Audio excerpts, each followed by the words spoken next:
दो दोस्त एक घने जंगल से होकर कहीं जा रहे थे। दोनों काफ़ी गहरे दोस्त थे और अपनी दोस्ती को लेकर दोनों ही बातें करते हुए जा रहे थे। जंगल बहुत ही घना था, तो उसमें से एक दोस्त डर रहा था, लेकिन उसके साथी मित्र ने कहा कि मेरे होते हुए तुम्हें डरने की कोई ज़रूरत नहीं है। मैं तुम्हारा सच्चा और अच्छा मित्र हूँ। इतने में ही सामने से ही बहुत ही बड़ा भालू उन्हें नज़र आया। जो दोस्त कह रहा था कि मैं अच्छा मित्र हूँ, वो भालू को देखते ही भाग खड़ा हुआ। दूसरा मित्र कहता रहा कि मुझे छोड़कर मत भागो, लेकिन वो भागते हुए एक पेड़ पर चढ़ गया। यह देख उसका मित्र और भी डर गया, क्योंकि वो पेड़ पर चढ़ना नहीं जानता था। इतने में वो भालू और भी नज़दीक आ गया था। जब वो बेहद करीब आने लगा तो दूसरे मित्र के पास कोई चारा नहीं रहा और वो वहीं नीचे ज़मीन पर आंखें बंद करके लेट गया। पेड़ पर चढ़ा मित्र यह सारा नज़ारा देख रहा था और वो सोचने लगा कि ऐसा तो यह मर जाएगा।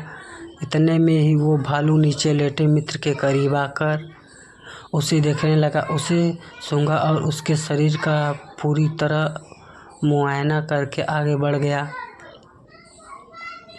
ज़मीन पर लेटे मित्र ने राहत की सांस ली और वो सोचने लगा कि अच्छा हुआ जो मैंने सांस रोक ली थी, क्योंकि भालू मुर्दों को नहीं खाते और वो भालू मुझे मरा हुआ जानकर आगे बढ़ गया। यह भी पढ़े पंचतंत्र की कहानी 3 मछलियाँ। पेड़ पर चढ़ा मित्र बहुत हैरान था। भालू के जाने के बाद वो नीचे उतरा और उसने अपने मित्र से पूछा कि आखिर उसने क्या किया था और वो भालू उसके कान में क्या कह रहा था। मुर्दा होने का नाटक कर रहे मित्र ने कहा कि भालू ने मेरे कान में कहा कि बुरे वक्त में ही सही दोस्तों की पहचान होती है,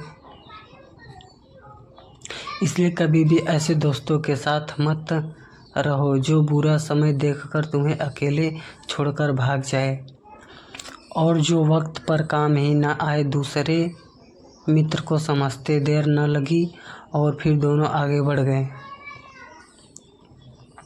सीख सच्चा दोस्त वही होता है जो बुरे से बुरे वक्त में भी अपने मित्र का साथ नहीं छोड़ता और मुसीबत के समय अपने मित्र की मदद करता है।